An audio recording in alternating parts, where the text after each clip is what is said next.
To not B afraid அப்படின்ட்டு தான், அதாவது பயப்படாதிருங்கள் அப்படின்ற ஒரு தீமை தான் ஆண்டவர் கொடுத்துருக்காரு.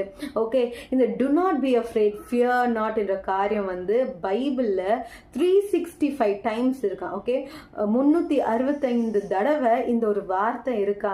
ஓகே, நம்மளோட ஒரு வருஷத்தில் எவ்வளோ டேஸ் இருக்குது? 365 டேஸ். நம்ம ஏசப்பா எவ்வளோ நல்லவர்ல, அந்த 365 டேஸுக்கும் கரெக்டாக அந்த 365 டைம்ஸ் ஃபியர் நாட் என்ற காரியத்தை ஆண்டவர் சொல்லியிருக்காரு.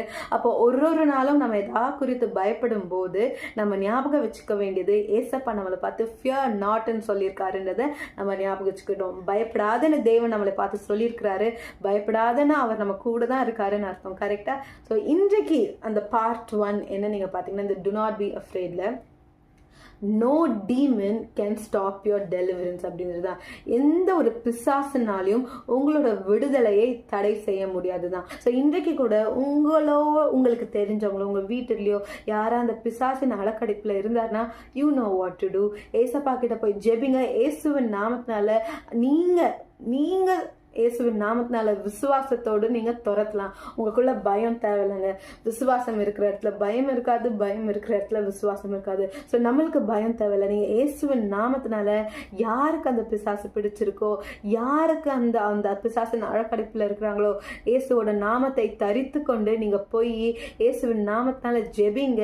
அந்த மனுஷன் விடுதலை ஆகுவான். ஆமென், ஆமென். கண்டிப்பா அந்த மனுஷன் உங்க வீட்டாரா இருக்கலாம், இல்ல உங்களுக்கு தெரிந்தவர்களா இருக்கலாம், உங்க சபையில இருக்கிற இருக்கலாம். இன்னைக்கு தேவன் உங்களோட ஜெபத்தை கேட்க போறாருங்க.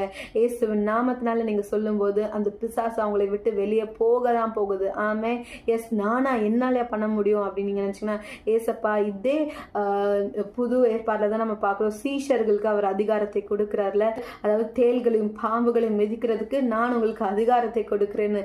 தேள்களையும் பாம்புகளையும் சாத்தானை விரட்டக்கூடிய அதிகாரத்தை தேவன் நம்மளுக்கு இன்றைக்கு கொடுக்கிறார். அதை நீங்க பிரயோஜனப்படுத்துங்க. பயந்து இருக்காதீங்க. தேவனுக்குள்ள அந்த அதிகாரத்தை பெற்றவர்களாய் அந்த ஒரு அத்தாரிட்டியோட இயேசு நாமத்தினால நீங்க ஜெபிங்க. ஜெபிக்கிறதுக்கு முன்னாடி நீங்க உங்களோட பாவங்களை அறிக்கிட்டு ஆண்டவருடன் ஒப்புரவாகி அதை செய்யுங்க. நிச்சயமாகவே விடுதலை பெற்றுக்கொள்வார்கள். ஆமென்.